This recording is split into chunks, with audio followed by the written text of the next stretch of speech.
Hello, everybody, and welcome to our conversation around why Black Lives Matter. Today is part 49, and we are going into the topic of people of color and mental health. So I think it's just going to be a more exploratory conversation around how mental health is perceived and treated, and probably also kind of hidden among people of color. So it's probably one of the things that becomes almost a negative badge to have. And so as opposed to treating those kind of things, especially like with me from South Africa, I know that, for instance, people of color in South Africa go to traditional healers and those kind of things, as opposed to going to medical professionals to deal with their mental health challenges. And sometimes the communities also just tend to actively avoid any conversations related to mental health when it comes to people of color. So yeah, I'd like to just open the conversation up to everybody. Please feel free to share your thoughts. Let's have a conversation and see where the healing piece is for us. And let's delve into the healing piece as it comes up.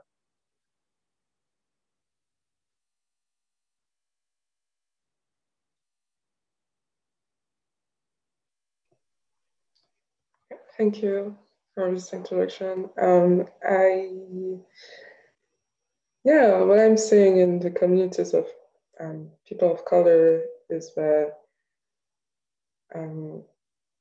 at least in my experience, it's said that healing mental health, like going to a psychologist, is like a white thing, you know? And also, if you need to go have a medical treatment for your mental health, people are directly assuming that you are crazy or you are to be ashamed. It's almost like people of color have to be indestructible, like perfect. And if they have any problem of the mental kind, it's like they feel weakened. And I don't know the source of that, but like I'd love to hear about you guys and how it is in your communities as well, to kind of understand it better. I'll jump in on this one. Okay, so in the States, primarily, African Americans look at therapy, that's the best word to use. They look at it as taboo in a way because, again, like Yureen said, it's always been looked at as a so-called white thing. But behind the scenes, really, it's just people who could not afford to get a therapist. It's African Americans who cannot afford to get a therapist, and because of our history and being so isolated from society, if that's the best word to use, they always felt that we just go to each other for our own advice, or like run to the church for help and things like that, especially with Christians. Most this is a predominantly Christian thing to do, run to the church for help and things like that. And yeah, like Doreen said, most African Americans look at going to therapy as people thinking that you're crazy or something is wrong with you.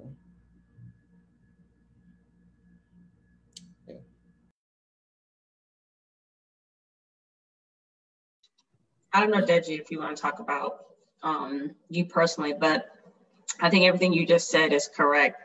I started going to therapy, and I didn't even call it therapy. I called it, what I called it? What sound better, or quote unquote better? I called my therapist my therapist. I didn't give a fuck. So yeah, I think I called it counseling, I guess, because they called it counseling. And I didn't start that until 4 years ago, right? And so, and I was very focused on like, oh, I wanted to be a Christian counselor, and so it goes back to the what I grew up on was, if you have an issue or if you have a problem, like, why can't you talk to your parents about it? Or why can't you talk to someone in the family about it? And not that we can't talk to someone in the family or, my parents or my mom about it. It's just, there's deeper conversations to have, to engage in, that family or people who you may know may not be like the best resource for that, for your growth. The other part is, one time my church had, and I think they put it up since too, on the bulletin board, or like the marquee rather, you can have Jesus and therapist. You can have Jesus and a therapist too. And it was like taking the stigma of like, just, I'm gonna pray about it, or I'm gonna go to Jesus about it, or, I'm gonna go to God about it. And so I think it's a balance for Christians and those of any kind of really deep, I guess, faith traditions, to balance going to a therapist or going to someone else for like that support that I think connects to really fully only depending on God. But God uses people, right? And God uses us to help each other, to guide each other. And God works through people. And so it's kind of getting that myth and that saying like out. But like, it was the best decision I ever made. And I think, but for like starting that, would I have been like really even open to twin flames and really understanding that a little bit deeper, had I not like first started counseling or therapy in another arena. And so I think it's the best decision I ever made. I mean, for me to just sit and talk to somebody, that sounds good to me. But but I don't think we know how much it can benefit us, and that we need and access to people who we really resonate with as well too. I think would be the other part. Yeah.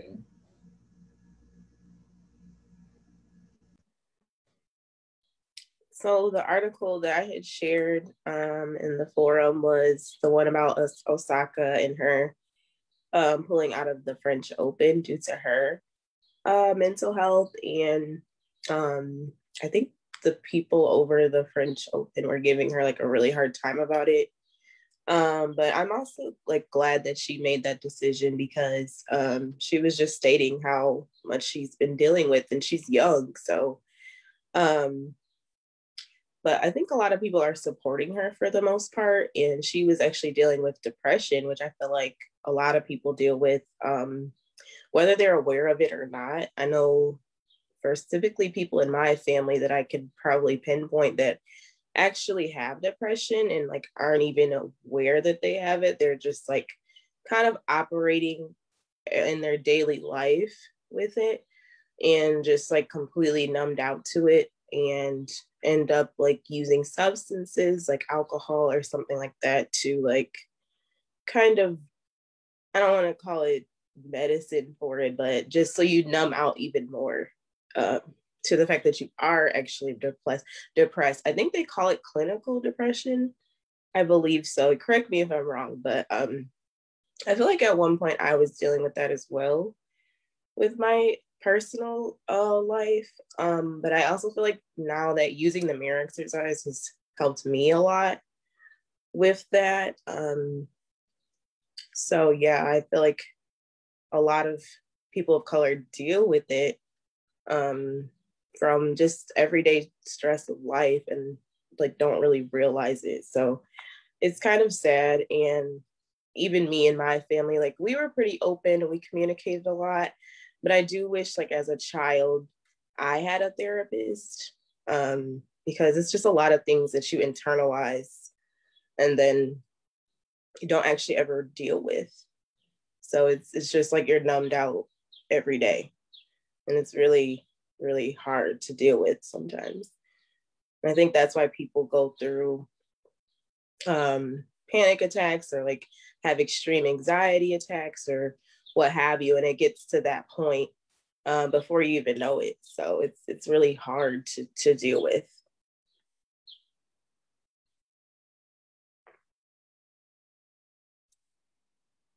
So Morgan, just, on going on with the conversation around what you said around wishing that you may have had a therapist or counseling when you were a child. Like when you feel into that now, what is your feeling?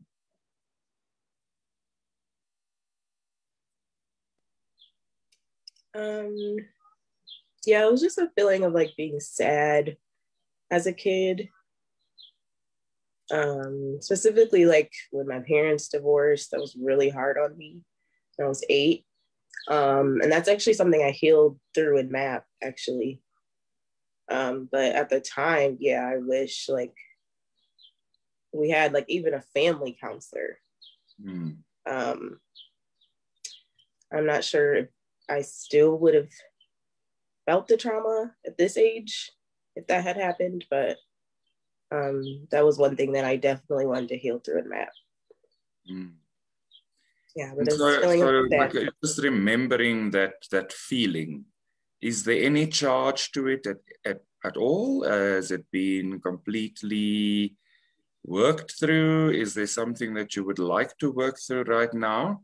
Because I think it's a component that you mentioned that's probably quite significant in almost broken homes, because it leads to that feeling of coming from a broken home, especially because yours was related to your parents getting divorced. So just feeling into that, what feeling comes up for you?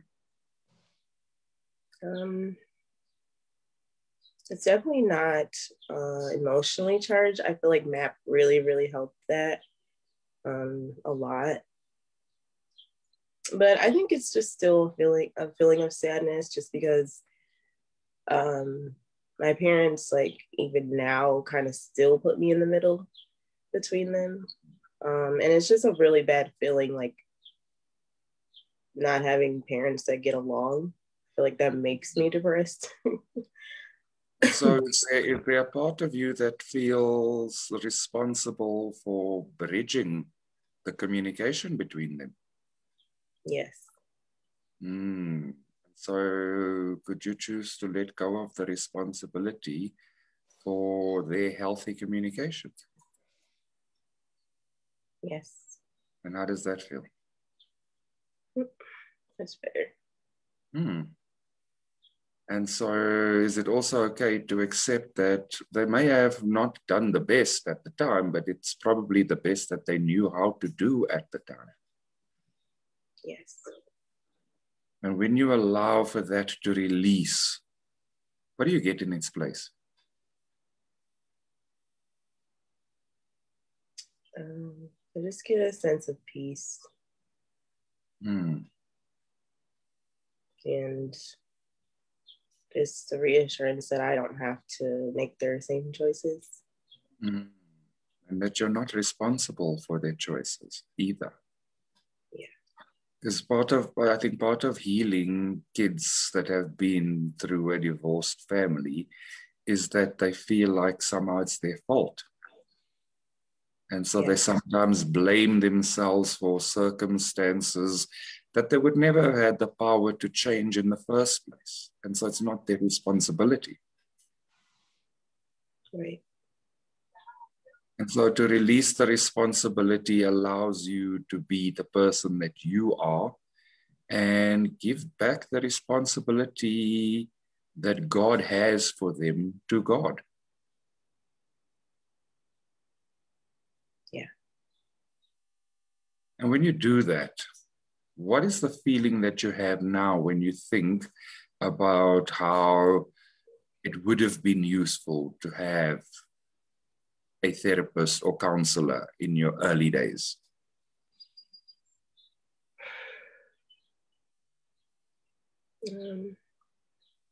It's just a feeling like that God was there with me, even as me being 8, and that it was not in my control anyway. Mm-hmm. But that just like, yeah, I always have God, so. And knowing that you've always had God, Mm. what does it allow you to be free of?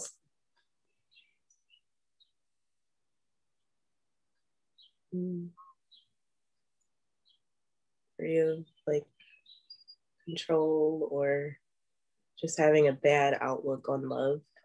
Mm. Because love is pure, right? Love comes from God. And God wouldn't have created love that was tainted in some form or another. Yeah. Mm. So knowing that, how do you feel? Relieved. Mm. Mm. And within that relief, what's at the core of it? What's that feeling? It's a relief. It's a relief, and then it's happiness. Because like God is love, and so I don't have to see that situation as this is all that love is, or the lack of love there. Absolutely. And knowing that God is love, does it also allow you to let go of that blueprint of relationships breaking up? Yeah. Because what does love allow you to do? Well, no, love never leaves, for one. Mm-hmm. And it expands, it grows, and it deepens. And it allows me to be myself. And love allows you to love. And love allows you to see what's out of alignment with love. Right. And so when you know the difference, it's very easy not to play in that space. Yeah. And how does that feel? Very good. Does it feel complete, or is there deeper to go here? Feels very complete. Awesome. Would you like to just allow all of that feeling to just integrate into your heart space, and knowing that your healing, even though it comes in layers, is complete every single time? Yes.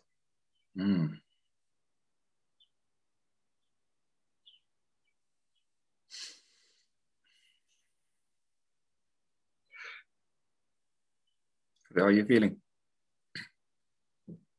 Very peaceful. Good. Awesome. Thank you for sharing that with us. Thank you.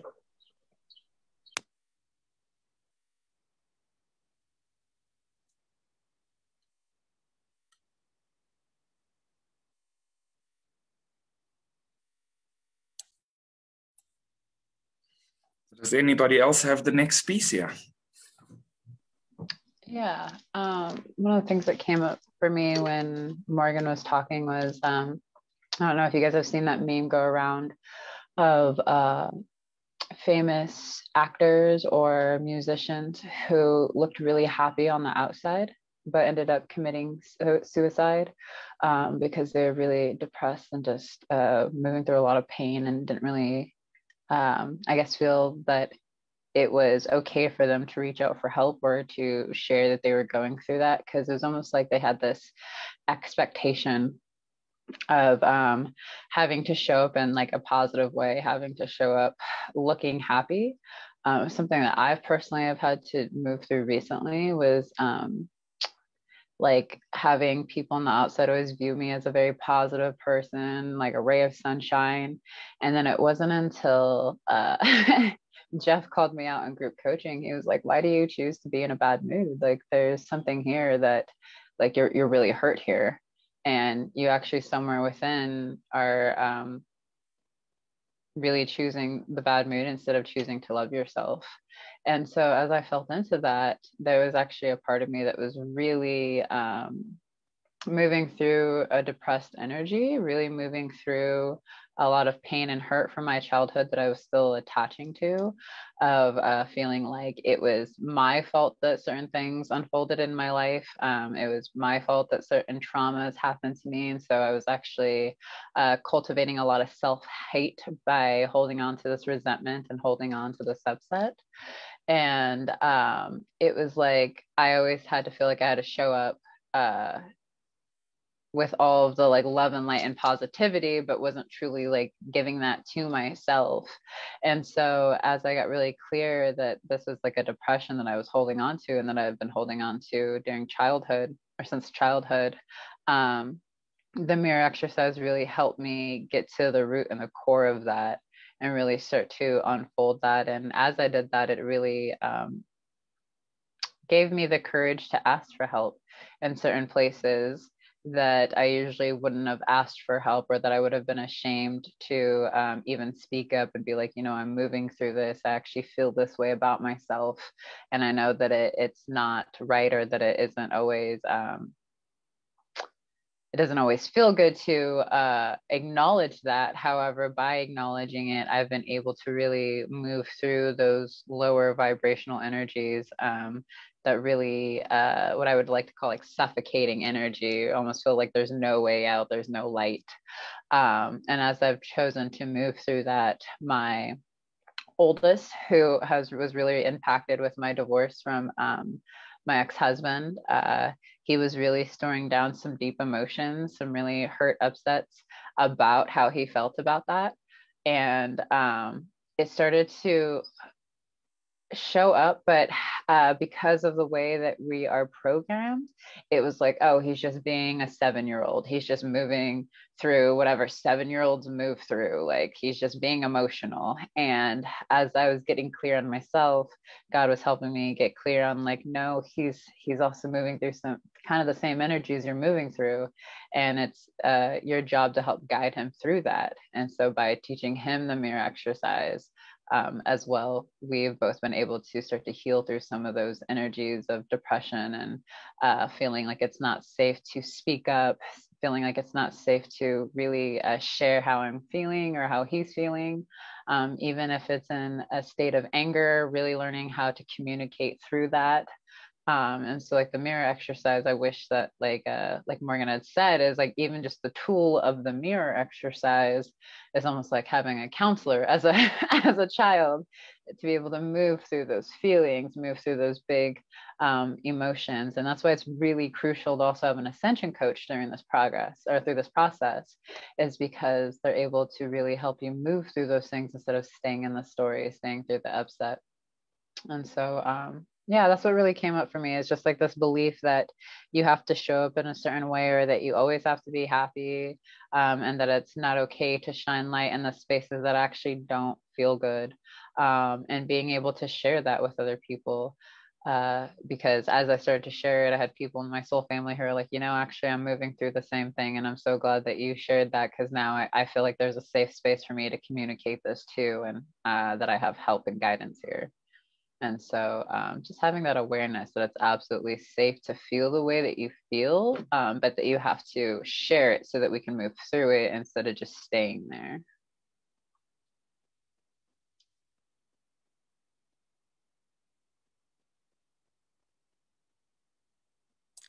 Sorry, I was asking a question. So when you feel into it, how do you feel about it?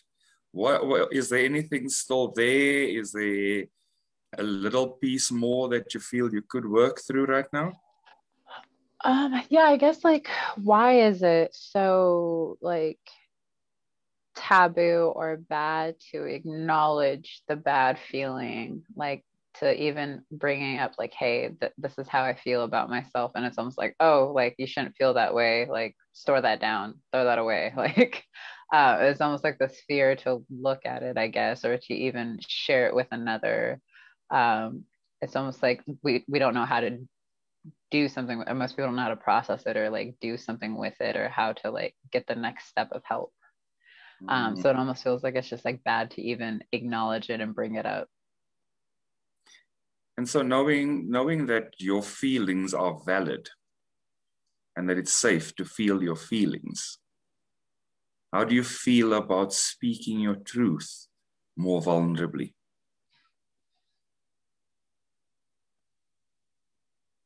I feel safe. Good. Yeah. And what part of your truth could possibly scare you? What part of your feelings could possibly scare you? That there's something wrong or bad with me. Right. And so you inadvertently invalidate yourself. And so how about you choose to let that go? Yeah, I do choose to let that go. Yeah. Because your feelings are valid, and you are valid, and your experiences are valid. And even as a child, regardless of what has happened, you interpreted it in the way you understood it. And it wasn't your job to understand the mysteries of life or the mysteries of the universe. It was your job to be a child. It was your job to experience all your feelings so that you mature into your feelings. And so at some point, it might have felt unsafe to allow the openness of your feelings. But knowing that your divine parents provide you with exceptional protection, does it feel peaceful to be safe in the validity of your feelings?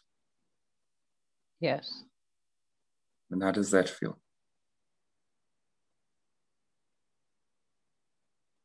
Like I can relax, I can trust.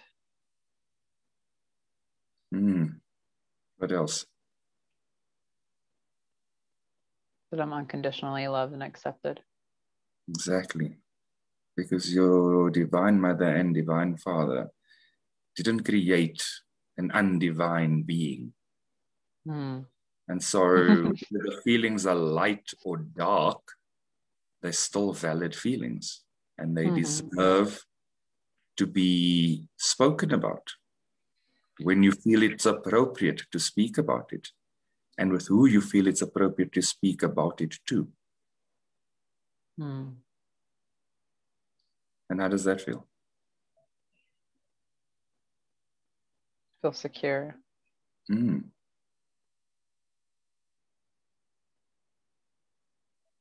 Yeah, I just it was what you said was like this belief that like God created this unperfect divine being, which is me, but that's the lie, is that I am divine and I am perfect and there's nothing wrong with me. It's just that just holding on to that lie, holding on to Shaleia talked about like being on the struggle bus of life. I choose to get off the struggle bus. Yeah. You choose to end your relationship with struggle in all areas of your life. I do choose to end my relationship with struggles in all areas of my life.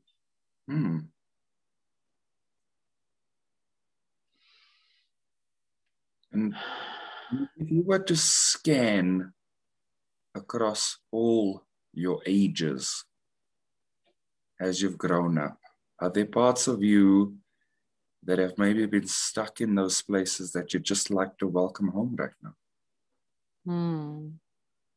Yes. And just let them know that it's okay that they felt that way at that time, but they don't have to feel that way any longer. Let them know they made no mistakes in their feelings. Let her know that her feelings were perfectly okay.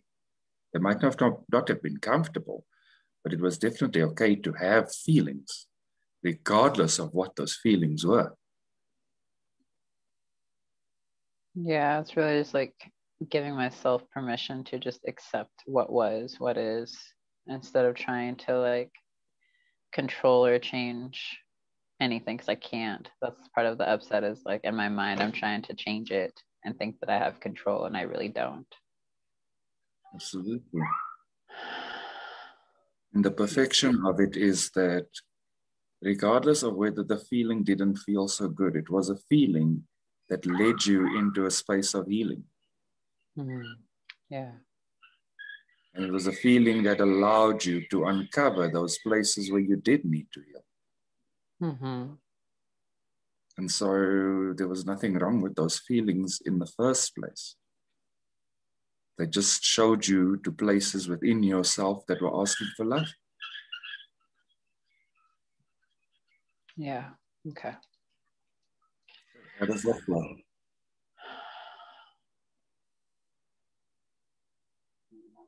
Just feeling a lot of resistance leave. Yeah, because it's okay to give yourself permission. All that permission that you've been wanting all your life to feel everything that you feel is okay to give to yourself. Yes, that is okay.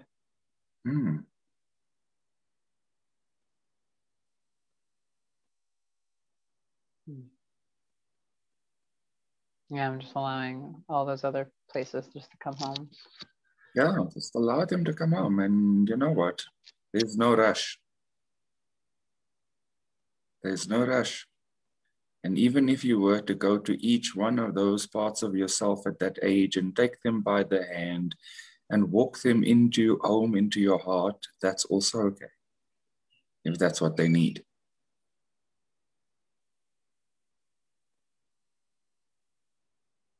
Yeah, it feels so much peaceful.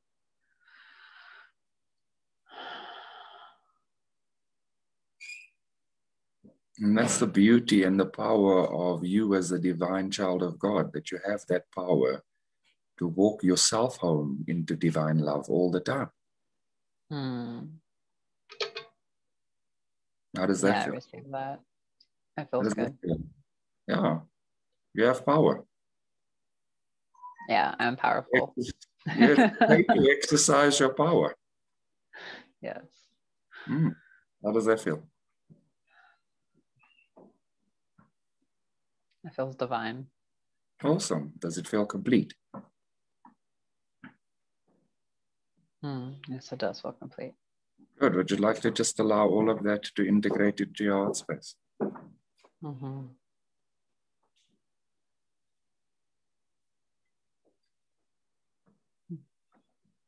Thank you. Thank you. That was very good.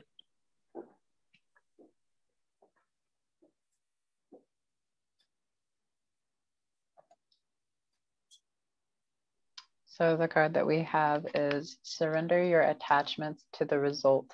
The formula for success is to do all that you can to make things happen, then let go of the result. Holding on too tightly to a desired outcome can sabotage it.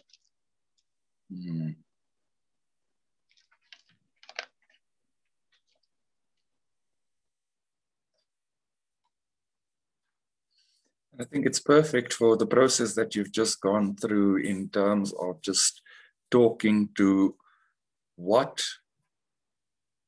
health might look like mentally and allowing that to actually appear as it appears. Because in order for it to be healed, it has to show up in the way that it needs to show up. Otherwise, we don't know what we're dealing with. I think that's part of why mental health amongst people of color has been such a stigma. It's that delusion of strength. The delusion that strength is projected on the outside as opposed to felt on the inside and showing up from that place of strength on the inside.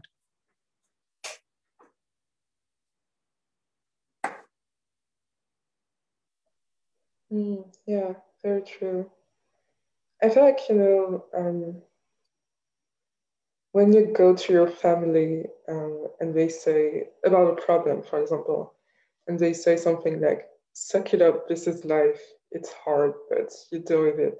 It's kind of the illustration of what you were saying. And I feel like going back on what Kalida said about the stigma of going to a therapist instead of going to your family for your problems or to church, like I just want to say that mental health is still health.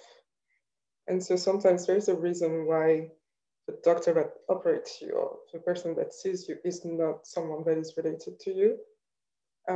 Because like as a kid from doctors, I can definitely attest to, there are times where it's appropriate to go to your parents for advice, and there are times where you need to see someone that's completely detached from the situation.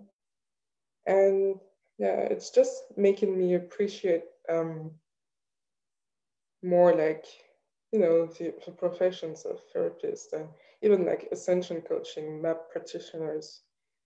Because like, if you only go to your family, sometimes you might mirror misaligned thoughts and patterns that they already have. And so they're going to respond from the place where they are at, which means that sometimes it's, if there is avoidance there, avoidance to feel their feelings, that there might be a block to helping you.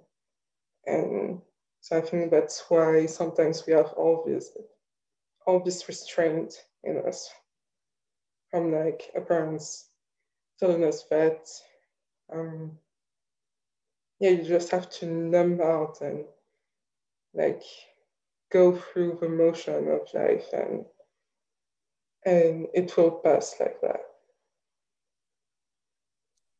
And I think you're touching on a very important point, because if you do come from that type of background where your family is educated and that kind of thing, and specifically possibly even if they are in the medical profession, it might be a situation that because they expect you to be some type of projection of them, they may not actually see what the real challenge is or what the actual problem is. Because it's, again, the family mold. You kind of have to be in the family mold and show up in that way. And like one of the things that I grew up with was like my grandfather was the principal of a school and my grandmother was a nurse. And so there's these kind, you know, there's this almost level, well, at that time, there was this level within the community that probably wasn't prevalent in other households. And so you do, as a child, learn lessons almost in watering yourself down so that you fit the mold. Yeah, you're totally right. Like, and it's hard to break that mold sometimes, and hard to see that like this is not the way. And it's not to say that you can't trust your parents as your medical advisors, for example, but it's just like you have to have compassion with, and also boundaries, I guess, because like there can be a desire from them to control things because they think they know best, and it's all right, like because we are their kids and they do want what's best for us. But like there needs to be an education about when it's appropriate to have a safe, kind of neutral space to express yourself and have that professional, like that detached almost judgment on what you're experiencing. Yeah.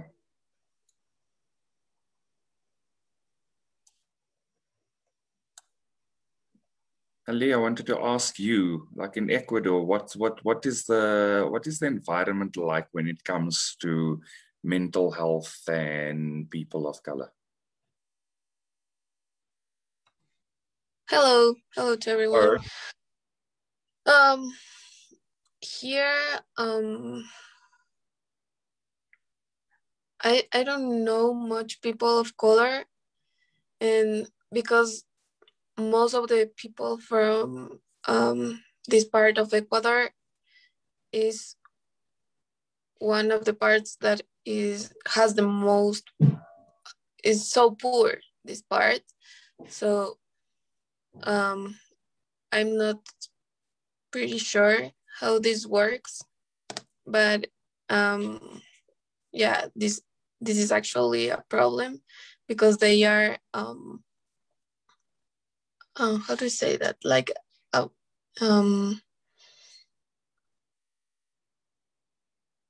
they are not like involved in all the situations that the country has.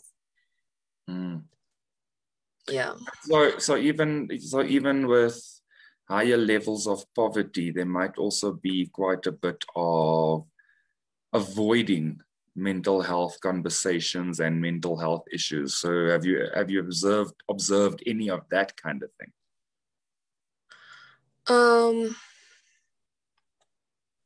I think, yeah, like a lot of drugs problem there's in the population of color, and we can observe the mental health not only in the simple way, like there is a lot of poverty, like people asking for money in the streets, and a lot of them, they are so deep in drugs. So yeah, I think there's a lot of problems involved in mental health. And knowing that you're living in a country where that's kind of quite high, how does that make you feel? Yeah, I don't feel good about it because I feel like I don't know what to do more than what I can do with myself. Okay, so that's a good space to be in from the perspective of you can't take responsibility for everything, but you may have a piece to add. Just like with us in this conversation, none of us individually has full responsibility for anything, but we all bring our part, and everybody bringing their part adds to the collective healing. Yeah, that feels good. But yeah, sometimes it gets hard because you can see these children in the streets without shoes, selling some candies or just asking for money, and it's so heartbreaking to see the children around the streets. And yeah, I know that we don't believe in poverty, but yeah, I sometimes I feel like I'm how to say, like hold hands like this, that I can do anything. Okay, so sometimes you feel as if your hands are tied. Yeah. So that you don't know what you can do, you don't know what to do. Yeah. So, okay, so let's go into that. Let's go into that feeling that you feel a little bit powerless to help. Yeah. Right.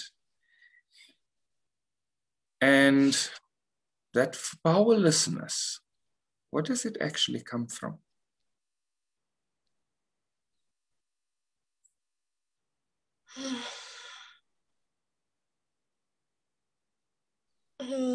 What makes you feel powerless?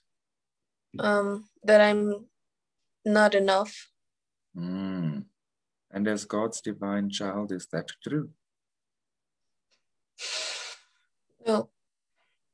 What is the truth? I am enough. Absolutely.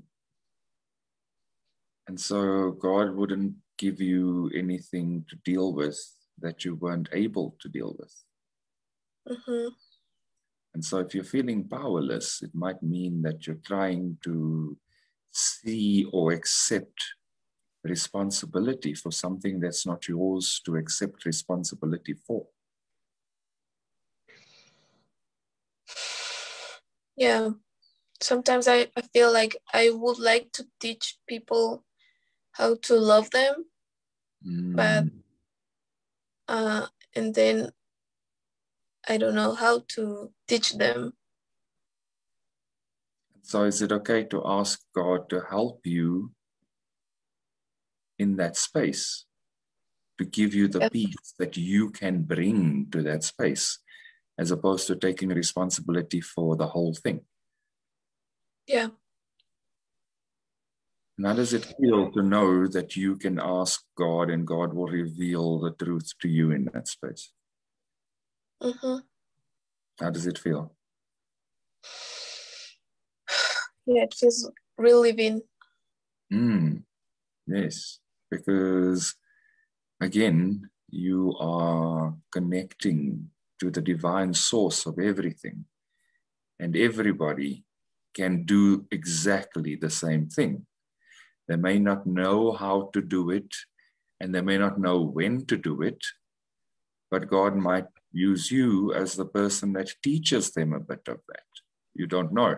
You just kind of have to allow God to reveal it to you.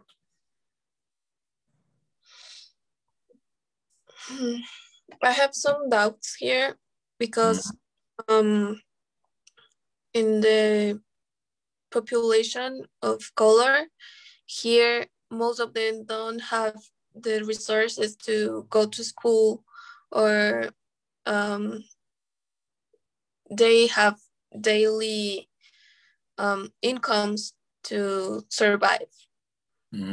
So they don't have most of the resources that I had. Yes, but again, you know, sometimes what that doubt is about is that you feel guilty for having what God gave you. Yeah. And so if I asked you, do you feel guilty about anything that God has given to you? What would your answer be? Yeah, and yeah, I feel guilty, but I know that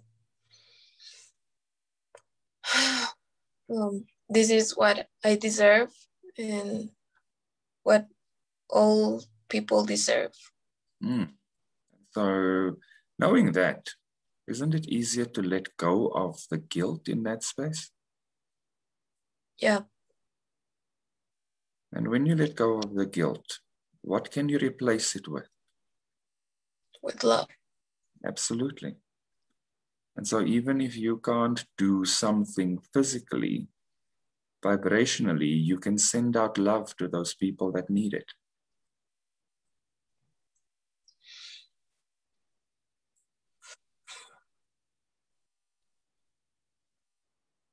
Yeah, the feeling was that they didn't have the same opportunity that I had.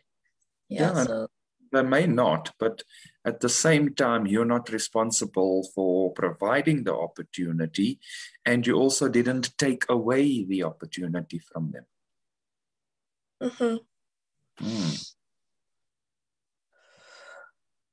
And how does that feel? Yeah, it feels good. Yeah, and it's okay to allow God to work in their lives the way God has worked in your life.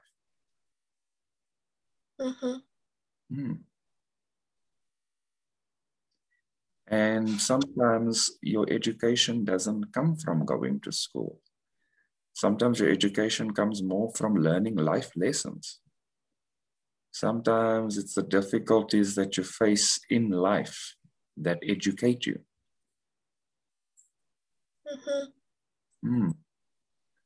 And so it's okay to allow God to teach them in the way that's appropriate for them. Yeah. Good. And how does that feel?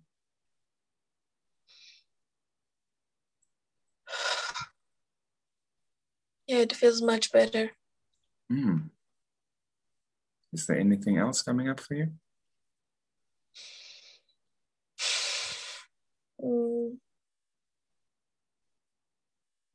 Just a doubt of why this happens to the people of color or the natives. Mm. And do you always need to understand, or can you comfortably trust God in the space and allow God's understanding to come through to you as you grow in life and as you learn more things in life? Yeah, I choose to let God show me the path. It's good to be curious. Nobody's saying don't be curious. Mm-hmm. But it's also good to allow God to reveal the answers to you when you are ready for the answers. Mm-hmm. Mm.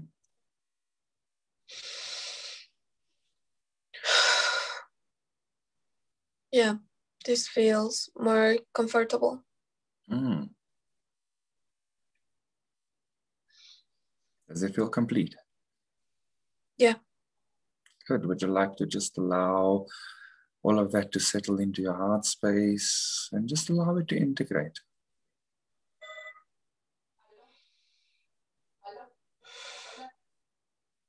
Yeah. Good. How are you feeling? Feel much better. Good. Thank you for sharing that with us. Thank you. Thank you too. Thank you to everyone. Awesome. How's everybody else feeling right now?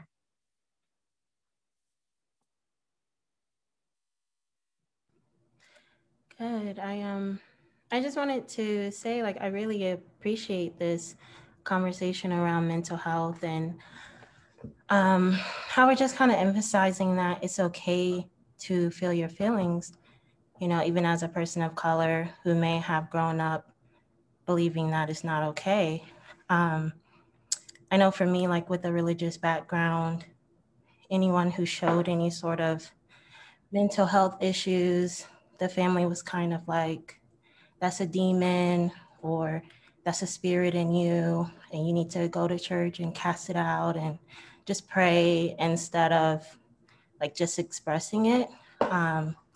And so I really like what you said, Granville, about how it's strong to feel your feelings rather than a weakness. And that is strong to claim your support. So yeah, I just wanted to just kind of add that and share my takeaway. So thank you.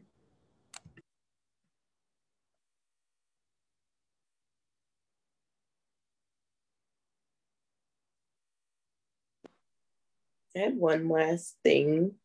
I was just wondering, like, with depression itself, like, I guess it's a question, like, if feeling your feelings is like the answer to depression, and like, would people not be depressed if they felt their feelings? Because I feel like it's numbing. Depression is just numbing out to your feelings.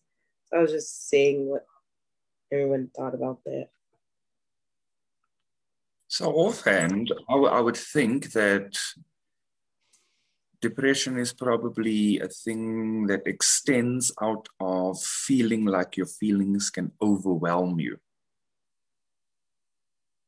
And so I can't say that I'm medically qualified to say that feeling your feelings will alleviate the depression.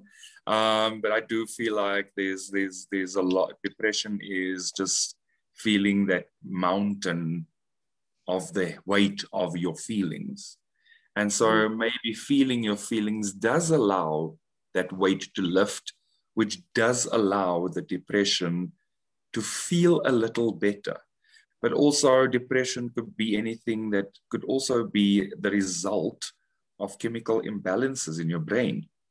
So that's why people with mental health issues are often referred to psychiatrists in addition to psychologists as opposed to only psychologists?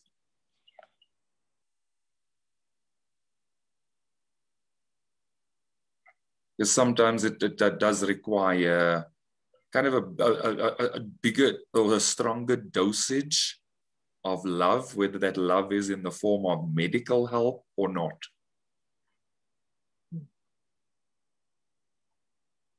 That makes sense. Well, that would be my sense of it. I'm open to anybody else sharing something that in addition to that, or even contradicting what I've just said.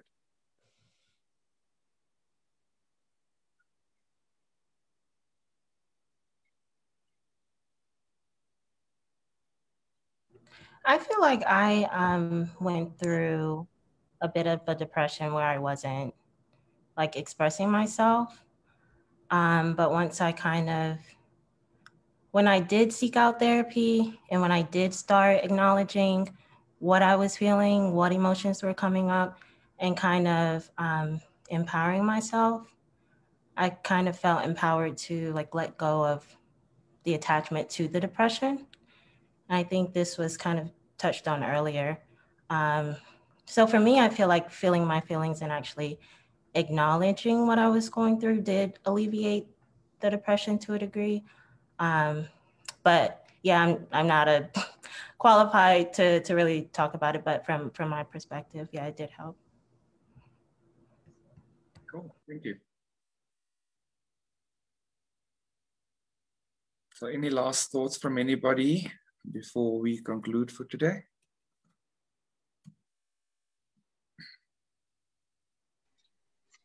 Is it Allie? Yeah.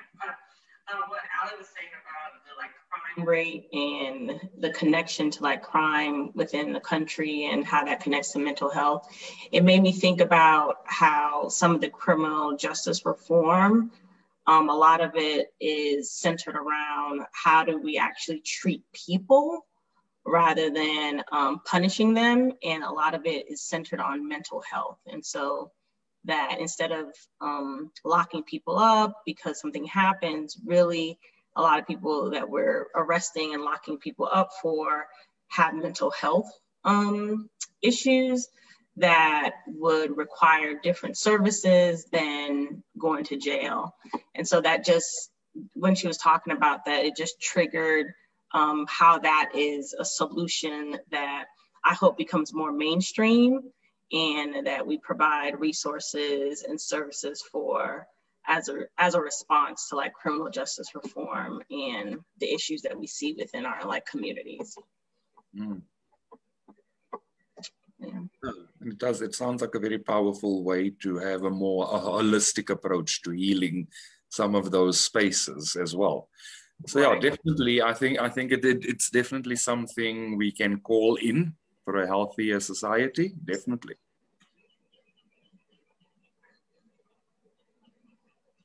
I'm just thinking about my one, well, we're about to wrap up, but my like one cousin who has been in and out of jail all the time, but he suffers from schizophrenia.